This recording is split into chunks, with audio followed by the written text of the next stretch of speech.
आप देख रहे हैं न्यूज़ इंडिया 9। पालघर नगर परिषद की मनमानी के खिलाफ सेना से रिटायर्ड जवान का आमरण अनशन। पालघर नगर परिषद की कथित मनमानी के खिलाफ एक सेना से सेवानिवृत्त जवान आमरण अनशन पर बैठ गया है। पूर्व सैनिक का आरोप है कि पालघर नगर परिषद ने उसकी एकमात्र संपत्ति को 2 संपत्तियों के रूप में दर्ज कर दिया है और उससे 2-2 घरपट्टी कर हाउस टैक्स वसूला जा रहा है। रिटायर्ड आर्मी मैन का कहना है कि यदि प्रॉपर्टी एक ही है तो 2 कर क्यों भरूं? यदि वास्तव में 2 संपत्तियां हैं तो मुझे दोनों सौंपी जाए, मैं टैक्स भरने को तैयार हूं। वहीं उनके एक बंगले पर लगभग 2 से 2.5 लाख रुपए की घरपट्टी लगाई गई है।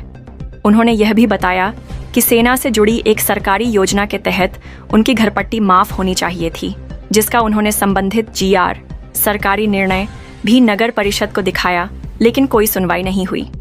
इस अनदेखी के विरोध में वे आमरण उपोषण पर बैठ गए हैं। इस अनशन में प्रज्ञा तायडे, वकील पंकज सेठ, श्री गाढ़े साहेब और भगवान भाई सोरठी समेत कई लोग उनका समर्थन कर रहे हैं।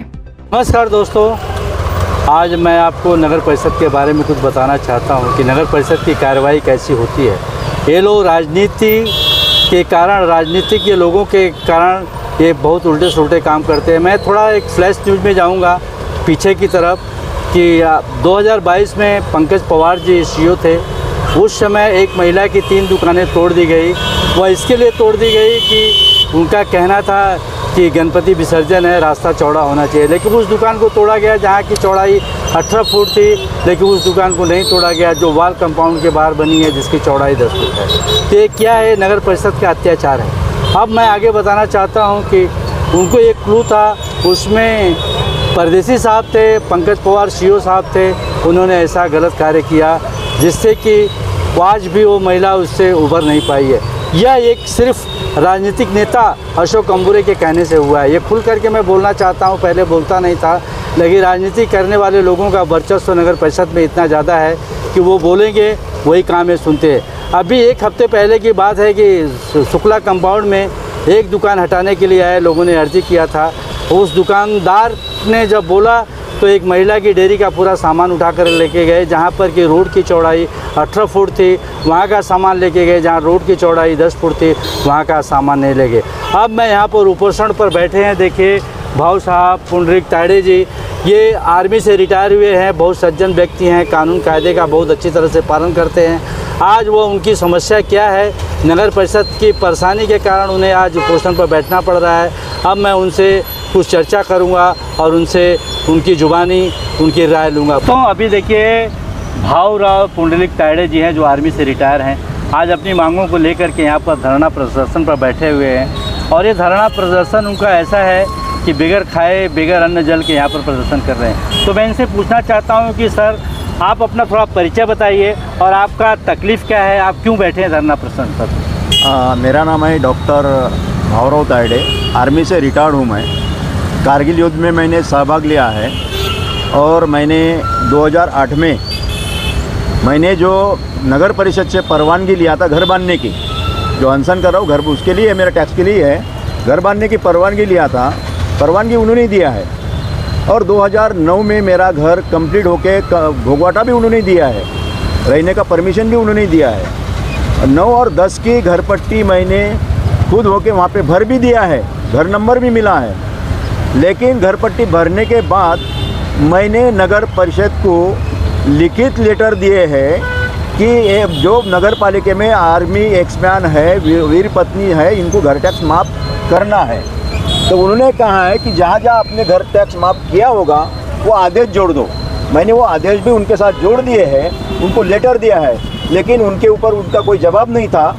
बाद में 2014 में भी मैंने लेटर दिए है, 15 में भी लेटर दिया है, अभी तक लेटर ही देते आया है, लेकिन उनका एक ही लेटर का जवाब नहीं है।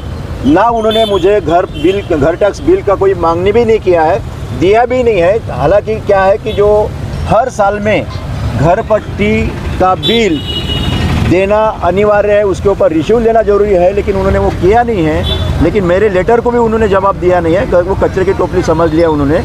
लेकिन अभी जब मैं 2023 में उनके पास गया फिर से कि गवर्नमेंट ने GR निकाला है कि घरपट्टी माफ़ करना है, जब उनके पास मैं वो लेके डॉक्यूमेंट लेके गया, कागज़ पत्र लेके गया, अभी तक पत्र करके वो लेके गया, लेकिन उन्होंने कहा है कि ये आपका जो मालमत्ता है मेरे रजिस्टर में है ही नहीं है, दिखाई नहीं दे रहा है। तो बोल, और मैंने बोला फिर गया कहाँ, मेरा प्रॉपर्टी गई कहाँ इतनी, अपनी सब जो है ये सब आपकी लेटर है। जो मेरे बेउर में गोलवीरा में मेरी एक प्रॉपर्टी उन्होंने उधर 2 दिखाया है, जो पत्रे के घर है वहाँ पे उन्होंने आरसीसी दिखाया है।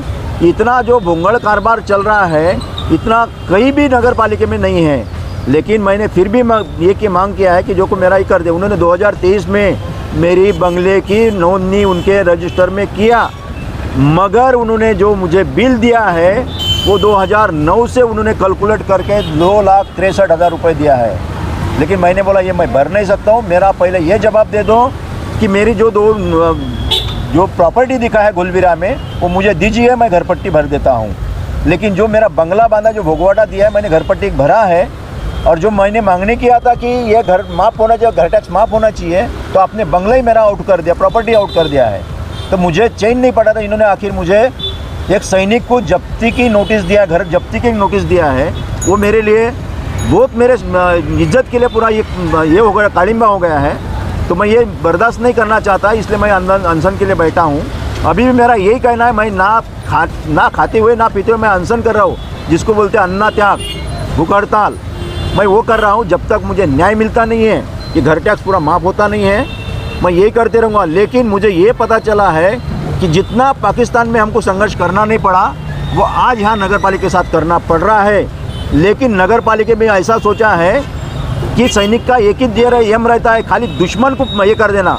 पाकिस्तान हमारे सामने कितना भी आया तो हम उसको मार डालते हैं। लेकिन आज मुझे वो नौबत आ गई कि आज नगर पालिका के साथ हम मुझे ये लड़ाई करना पड़ रहा है और पढ़ना पड़ेगा ही। और जब तक मुझे फैसला होता नहीं तब तक मेरा आंदोलन जारी रहेगा।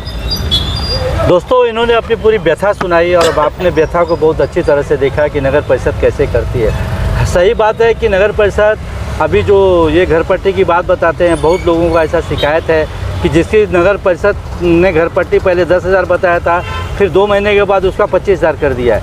ये प्रूफ मेरे पास भी है, लेकिन वो घर पट्टी भरा गया।